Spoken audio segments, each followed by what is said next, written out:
오늘은 저는 본문의 말씀을 가지고 예수님에 대한 세 가지 증언이라는 제목으로 함께 은혜를 나누려고 합니다.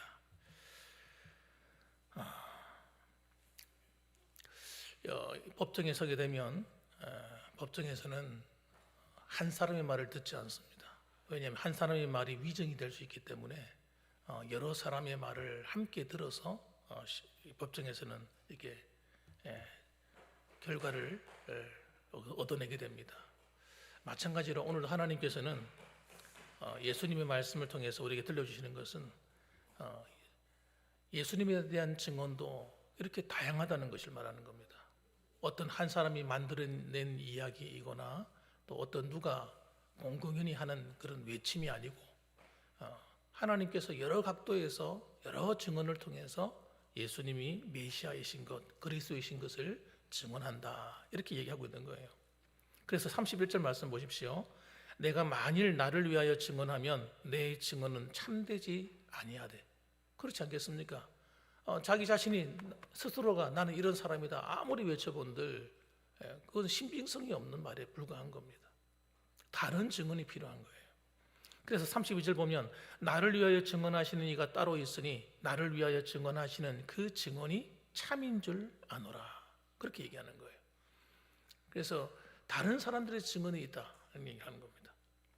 그래서 사실은 이 땅에 예수님이 오셨을 때에 많은 사람들이 예수님이 진짜 메시아이신가 하고 의심하는 사람들이 상당히 많았습니다. 그래서 알고 싶어 했었어요. 심지어는 예수님께서 그 병자를 고쳤을 때에도 안식일에 병자를 고치는 걸 보고 도대체 네가 누구이길래 안식일을 범하느냐 그러면서 달려들었어요. 누구이기에. 그래서 주님께서 오늘 본문에 말씀하시는 거예요. 내가 누구이냐? 난 내가 스스로 증언하는 것이 아니라 다른 증언이 있다. 한번 들어보아라 하는 거예요. 그러면서 33절 말씀에 이렇게 얘기합니다. 첫째는 어떤 증언입니까? 세례 요한의 증언이다. 너희가 요한에게 사람을 보내매 요한이 진리에 대하여 증언하였느니라. 아마 사람들이 예수님에 대해서 알고자 해서 아마 세례 요한을 찾아가고 또 그의 말을 듣고자 했던 것 같습니다. 그랬는데 예수님이 누구신가에 대해서 세례 요한이 정확하게 증언을 해줬습니다. 사실 예수님이 누구신지는 성경에 다 나와 있죠. 성경에 얼만큼 자세히 나와 있습니까? 예수님이 태어날 탄생할 장소부터 시작했어. 베들레헴 에브라다야 네가 참 복이 있다 하면서 그렇게 얘기했어요. 그러니까 여러분 그것만 나와 있습니까? 예수님이 외모, 예수님이 어떤 모습을 가지고 있느냐, 심지어는 십자가에 죽으시는 모습까지, 그리고 예수님의 그 부활하시는 이야기까지, 그런 이야기까지 성경이 다 기록되어 있어요. 예수님이 십자가에 죽으시는 그 장면까지, 채찍에 맞으시고 고난당하는 그 장면까지도 너무나도 구체적이고 너무나도 자세하게 성경이 기록되어 있는 거예요. 의심할래야 의심할 수 없는 겁니다. 그런데도 불구하고 이 이스라엘의 종교 지도자들은 고의로 예수님을 부인합니다. 특히 서기관들은 이미 헤롯 당시에 헤롯 왕에 의해서 동방의 그 박사들이 와서 왕이 태어난 곳이 어디냐 하고 메시아의 탄생을 물었을 때에도 서기관들이 정확하게 얘기했어요. 그때 여러분 그들도 알고 있었습니다, 여러분. 그런데도 불구하고 예수님을 배반하고 예수님을 버려버립니다. 왜 그랬을까? 여러분 인간이라는 게 얼마나 나약하냐면요, 자기 욕심이 집니다. 욕심. 자기의 인기, 자기의 명예, 자기 돈, 이런 것들에 너무너무 약한 거예요. 그래서 수많은 이 백성들이 예수님을 메시아라고 따르고 추정하니까 이 종교 지도자들이 자신의 명예와 인기가 한꺼번에 떨어지면 올라가는 거예요. 게다가 예수님이 그들의 잘못을 지적하니까 더욱이 여러분 견딜 수가 없는 겁니다. 그들이 하나님으로 인정하지 않으니까, 믿지 않으니까 그런 일이 벌어지는 거예요. 그들이 믿는 것은 인기와 명예와 돈인 거예요, 돈. 그래서 여러분 결국은 예수님은 어떻게 합니까? 십자가에 못 박아 버리지 않습니까? 그들이 몰라서 그렇게 하다 생각하십니까? 몰라서 그렇게 한 게 아닙니다. 세례 요한이 분명하게 증언하는 거예요. 요한복음 1장 29절에 보면 보라 세상 죄를 지고 가는 하나님의 어린 양이로다. 예수님이 세례를 받으러 오실 때에 그 모습을 보고 한 번도 예수님 본 적이 없는 거예요. 본 적이 없는데 딱 보는 순간 하나님이 말씀하셨던 그분인 거예요. 그래서 그가 그렇게 외쳤던 겁니다. 옆에 있던 제자들이 다 들었어요. 같이 있던 사람들이. 세례 요한은 광야에 외치는 자의 소리로서 성경에 예언되어 있던 그 인물입니다. 엘리야의 심령을 가진 자, 엘리야처럼 여러분 광야에서 외치는 소리가 된 자, 모습도 아마 비슷했을 거예요. 낙타의 털옷을 입고 꼭 엘리야처럼 그렇게 보였을 겁니다. 아마 그런 주님이 오신 이 영적인 어둠 가운데 있는 그 백성들을 향해서 빛 대신 주님을 증거하는 사명을 가진 자였어요. 그래서 오늘 35절 말씀에도 예수님이 뭐라고 말합니까? 요한을 향해 가르치기를 요한은 켜서 비추이는 등불이다. 이 등불이 어떤 빛입니까? 예수 그리스도를 비추는 등불이란 말이에요. 너희는 한때 그 빛에 즐거워 있기를 원하였거니와. 그래서 여러분 이 당시에 세례 요한의 인기가 얼마나 높았는지 모릅니다. 온 백성들이 세례 요한을 따랐어요. 왜냐하면 세례 요한이 메시아인 줄 알았어요. 그가 회개의 세례를 전파하고 할 때 수많은 백성들이 와서 요단강에서 세례를 받고 회개하고, 또 거기는 군인들도 왔어요. 군인들도 오고 심지어는 바리새인들도 왔어요. 영적인 갈급함 속에 헤매이는 자들이 여러분 모든 각 분야에 있던 사람들이 다 왔어요. 제사장들도 있었습니다. 그 가운데 그가 메시아인 줄 알고 왔던 거예요. 이스라엘 백성들을 주님께로 인도하는 그 길을 닦는 역할을 하는 빛을 비추이는 자가 누구였느냐? 바로 세례 요한이었다. 너희들이 그를 알지 않느냐? 그렇게 얘기하는 겁니다. 두 번째로는 여러분 예수님이 행하신 일입니다. 표적과 기사, 이런 놀라운 일을 행하셨잖아요. 그 일이 바로 메시아임을 증언한다는 거예요. 36절 말씀에 보면 이렇게 나옵니다.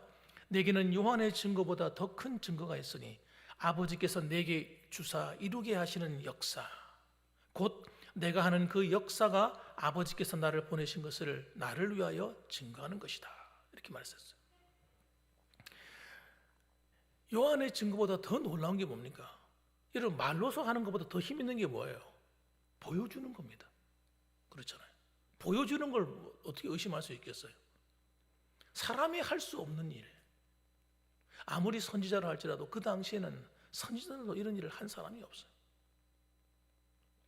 주님이 가시면 그분이 가는 곳마다 놀라운 표적과 기사가 막 일어나는 겁니다. 이적이 막 나타나는 거예요. 이건 단순한 기적이 아닌 겁니다.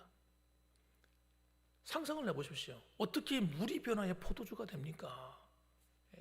물을 변하여 포도주로 만드셨어요. 병든 자를 고쳤습니다. 이 병이라고 하는 것은 여러분 어떤 사람들이 고칠 수 있는 그런 수준의 병이 아니에요. 한 번도 일어나 걸어본 적이 없는 안전병이가 일어나 걷는 거예요. 이 상상도 안 돼요. 눈이 먼 사람이 눈을 뜨는 거예요. 기가 막고 말을 할 줄 못하는 이런 장애인, 청각장애인들과 이 장애인들, 못 듣는 사람은요 자동적으로 말을 못하게 되어 있습니다. 왜? 언어는 들어야 말을 하게 되기 때문에. 듣지 못하면요 입에 아무 문제가 없어도 말을 못합니다. 발음을 알 수 없잖아요. 아가 어떤 발음인지 어가 어떤 발음인지 어머니가 어떤 말인지 들어보지 못했기 때문에 말을 할 수가 없는 거예요.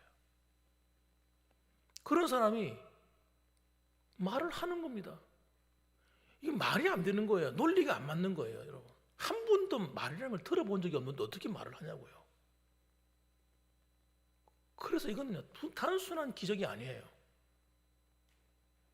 사람이 할 수 없는 일인 거예요. 수많은 중풍병자를 고쳤어요. 지금도 이 중풍이 오면 사람이 고치기 힘들잖아요, 사실. 그렇거든요. 또 심한 중풍에 걸리게 되면 누워서 못 일어납니다. 그런데 예수님이 고치는 병은요, 걸어가다가 좀 나아버리는 이런 정도의 중풍병자가 아니라 몇 년 동안 들어놓는 이런 사람들이 일어나 걷는 거예요. 주님께서 그것도 뭐 어렵게 고치는 것도 아니에요. 팔다리를 주물르고 뭐 약을 먹여서 고치는 것도 아니고 말씀 한마디로 고쳐버리는 거예요. 일어나 걸어라. 일어나 걸어가는 겁니다. 주님이 하시는 이 일은 여러분, 사람이 상상할 수 없는 일을 행하시는 거예요. 수많은 군중들이, 아픈 병자들이 예수님만 가시는 곳만 되면 막 미어터지도록 몰리는 것입니다. 너희들이 이런 표적과 기사를 보면서도 모르느냐 이거예요. 못 깨닫느냐. 여러분 보세요. 믿음이 없는 사람은요, 주님이 행하시는 기적을 보면서 의심하는 거예요. 쟤 짜고 하는 거지? 이렇게 생각하는 거예요. 짜고 하는 거죠. 이 거짓말은 여러분 다 들통이 나게 되어 있어요.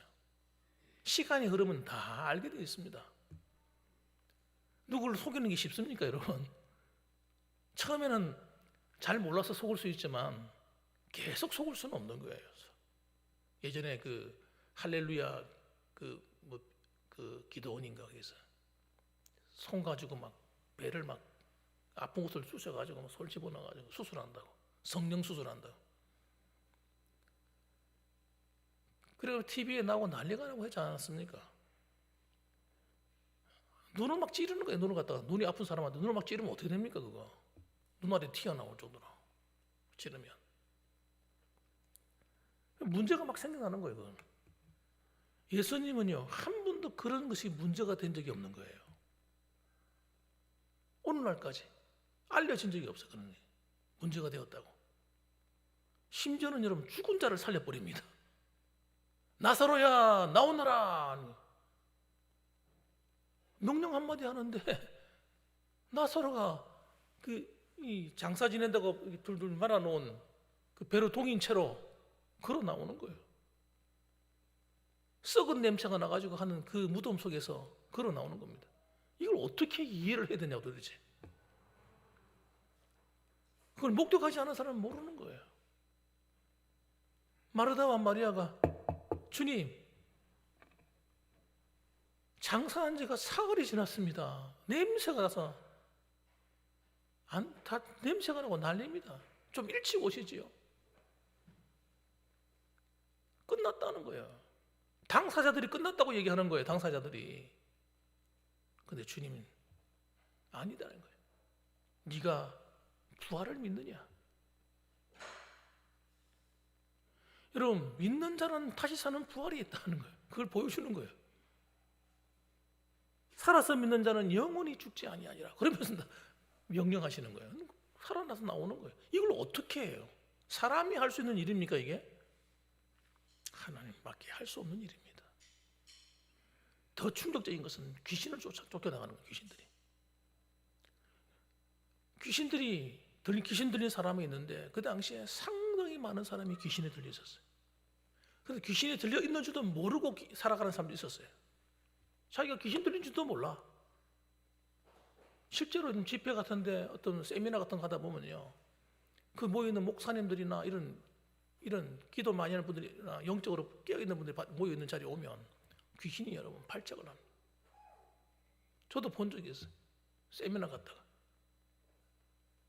그리고 은혜 받으려고 또 집사님들이 그 모임에 따라왔네. 성도들이 따라와 맨 앞에 앉았어요. 마침 말씀을 전하고 있는데 앞에서 난리가 난 거예요. 고함을 지르고 막 뒤로 자빠지고 난리가 난 거예요. 귀신 여러분, 하나님을 직접 만나면, 여러분 성도들을 만나도 영적인 귀신들은 두려워 떠는데, 목사님을 만나도 두려워 떠는데, 여러분 하나님의 아들이신 그분이, 죄 없으신 그분이 딱 나타나시니까, 등장하니까 갑자기 귀신들이 막 드러나는 거예요. 와! 드러나서 하나님의 아들이요. 귀신이 예수님을 증거하네. 우리를 죽이려 왔나이까 이러면서 말이에요. 아직 때가 안 됐는데 이러면서 못 견디는 거예요. 여러분 빛이 비추면요, 어둠이 어떻게 됩니까? 어둠은요 반항을 못 하는 거예요. 그냥 물러가는 거예요. 쫓겨가는 거예요. 여러분과 제가 성령 충만하고 그리스도 안에 거하고 살아가면요, 어둠이 여러분을 건드릴 수가 없어요. 왔다가 쫓겨가는 거예요. 그래서 성도가 하나님 말씀대로 안 살고 불신앙하고 말은 그리스도인인데 말씀대로 순종하지 않고 막 이렇게 살아가 버리면 귀신이 비웃는 거예요. 왜? 죄를 짓는 자는 마귀에게 속하나니. 합법적으로 마귀가 그리스도인임에도 불구하고 사탄이 들어와서 장난치는 거예요. 그래서 우리가 하나님 말씀대로 순종해 살아야 되고 회개하며 살아야 되는 거예요, 여러분. 우리가 구원받기 위해서 말씀에 순종하는 것이 아니라 구원받았기 때문에 더욱 해야 되는 거예요, 여러분. 구원은 끝이 아닌 거예요. 예수 믿고 구원받았다 끝, 이게 아니라 그때부터가 진짜 시작이란 말이에요. 하나님의 백성으로서의 삶이 시작되는 거예요. 그때부터 성도의 삶이 시작하는 거예요. 이제 거듭나가지고 응애에 막 자라가야 되는 거죠. 그런데 우리를 자라게 하는 힘이 뭡니까? 우리를 보호하고 지키는 힘이 뭡니까? 하나님의 말씀의 양식인 겁니다. 하나님 말씀을 잘 들어야 되는 거예요. 그래서 듣고 먹어야 돼요. 먹어야 여러분 우리 영이 힘을 내는 거예요. 힘을 낼 뿐만 아니라 영적으로 강해지는 겁니다. 우리 안에 하나님 말씀에 순종해 살아버리면요, 이게 배가 돼버려요. 하나님이 얼마나 기뻐하신데, 우리 안에서 하나님이 막 너무너무 기뻐하시는, 성령이 충만해지는 거예요. 그러니까 사탄이 어떻게 함부로 장난치고 귀신 나부랭이가 어떻게 함부로 하나님의 백성들을 함부로 건드릴 수 있겠어요? 우리가 믿음으로 살지 않고 말씀으로 살지 않고 회개하지 않고 막 살기 때문에 여러분, 우리의 삶에 마귀 새끼가, 귀신 악한 것들이 들어와 장난을 치는 거예요. 예수님은 죄가 없으신 분이니까 사탄이 어떻게 해볼 힘을 못 쓰는 거예요. 와가지고 그분의 권위에 굴복을 당하고 눌림을 당하는, 쫓겨가는 겁니다. 어둠은 물러가는 겁니다, 여러분. 그래서 예배하는 자리가 얼마나 중요한지 아세요? 기도하는 자리가 얼마나 중요한지 아세요? 우리가 하나님 말씀을 듣고 기도할 때 여러분, 성령께서 강력하게 임하시는 거예요. 예? 하나님의 은혜가 여러분 눈에는 보이지 않죠? 하늘 빛처럼 쏟아 부어지는 여러분들한테. 그 마음이 더러운 사람, 회개하지 않고 예배를 드리고 앉아있으면 어떻게 되겠어요? 세상에 일에 지쳐가지고 피곤해가지고 이래가지고 주여 이러고 앉아있으면 어떻게 될 거예요? 깨어서 하나님 은혜를 사모하고 하나님 힘주세요. 하나님 말씀을 쫓아가 살겠습니다. 하나님 말씀 순종하지 못한 것을 용서해 주세요. 예수의 보혈로 씻어서 덮어서 우리가 깨어 있으면요, 이 예배 드리는 자리가 어떻게 되냐면요, 하나님의 은혜가 임하는 자리가 됩니다. 능력이 충만해집니다. 나도 모르는 사이에 예배 드리고 나면요, 힘이 싹 솟아나는 거예요. 여러분 그런 거 경험해 본 적 있으세요? 피곤해서 왔다가 있잖아요, 힘을 얻어 돌아가는 자리가 되는 거예요. 밖에 문을 열고 나가는데 입에서 찬송소리가 나오네, 나도 모르게. 주의 보혈 능력이 또다. 나도 모르게 있잖아, 막 힘이 나는 거 이상하죠? 그게 영적인 힘이라는 겁니다, 여러분. 그래서 우리가 하나님의 은혜가 임하면 우리는요, 힘을 얻고 기쁨을 내어 살아갑니다. 예수님이 오늘도 어디 계십니까? 물어보면 우리는 뭐라고 하시겠어요? 내 안에 계시잖아요. 내 안에 계시잖아요. 그분이 여러분의 힘이시고 능력이잖아요. 그보다 더 큰 능력이 어디 있겠어요? 그래서 여러분, 예수님이 행하시는 일이 그때만 있겠습니까? 주님이 가시는 모든 그 길이 하나님의 역사가 일어나고 기적이 일어나는 장소인 거예요. 그분이 어디 계시다고요? 어디 계셔요? 어디 계셔? 어디? 그래요, 내 안에. 여러분의 가정에, 여러분 가는 곳마다. 할렐루야. 믿으셔야 돼요. 믿으셔야 돼요. 믿는 자에게는 능치 못함이 없느니라. 여러분, 우리가 이 믿음이 떨어지면 어떻게 됩니까? 믿음이 떨어지면 세상의 것들이 커 보여가지고요, 이거 되겠나? 힘들어. 이런 것만 눈에 들어오는 거예요. 그러나 주님의 그 크심과 위대하심이 오늘도 내 안에서 나와 함께 살아주시기 때문에 하나님이 나와 함께 하심으로 나는 반드시 승리하는 삶을 살 것이다. 하나님이 함께 하시면 잘 될 것이다. 어려움이 있어도 얼마든지 이길 것이다. 건강도 하나님 지켜주실 것이다. 믿음으로 배짱을 하고 살아가야 되는 거예요. 그래서 그러므로 여러분 38절 말씀 보세요. 뭐라고 말씀하는 거예요? 마지막 세 번째가 이렇게 말씀합니다. 그 말씀이 너희 속에 거하지 아니하는 이는 그가 보내신 이를 믿지 아니함이라. 그 말씀이 너희 속에 거하지 아니하는 자는 주님을 못 믿는데요. 여러분 속에는 하나님 말씀이 계시잖아요. 말씀이 주체이신 예수 그리스도가 아예 계시잖아요. 그 안에 그분을 믿잖아요. 그래서 여러분은요 어마어마한 하나님의 축복을 받으신 거예요. 구원의 약속을 받으신 거예요. 그래서 그 주님이 여러분 예수님 당시에도 하나님이 직접 말씀하셨어요. 세례받을 때도 이는 내 사랑하는 아들이다, 내 기뻐하는 자다. 변화산에서도 예수님 하나님이 직접 증언하시는 거예요. 이는 내 기뻐하는 아들이다, 내 사랑하는 자다. 그 주님이 성령으로 여러분에게 말씀하십니다. 아십니까? 그래서 믿어지는 거죠, 여러분 속에. 그러니까 오늘도 여러분 우리 하루하루를 살아가면서 예수님이 도대체 얼마나 놀라우신 분이시며 그분이 이루신 그 십자가와 부활의 그 역사가 얼마나 큰 것인지를 아셔야 됩니다. 그분과 내가 함께 동행한다는 이 사실이 얼마나 엄청난 사건인지 아셔야 돼요. 여러분, 그래서 어떤 분이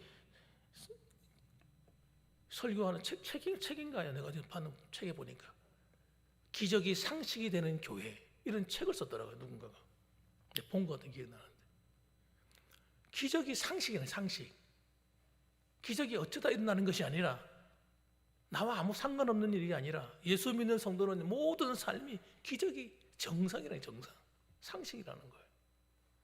오늘날도 여러분 삶 속에 주님과 함께 동행함으로 그분이 가신 그 길을 나도 믿음으로 따라감으로 여러분 그분이 내 안에 살아서 역사하셔서 함께 살아감으로 여러분이 가는 인생길마다 여러분 하나님이 함께 하시는 기적의 역사가 일어나기를 주님의 이름으로 축원합니다.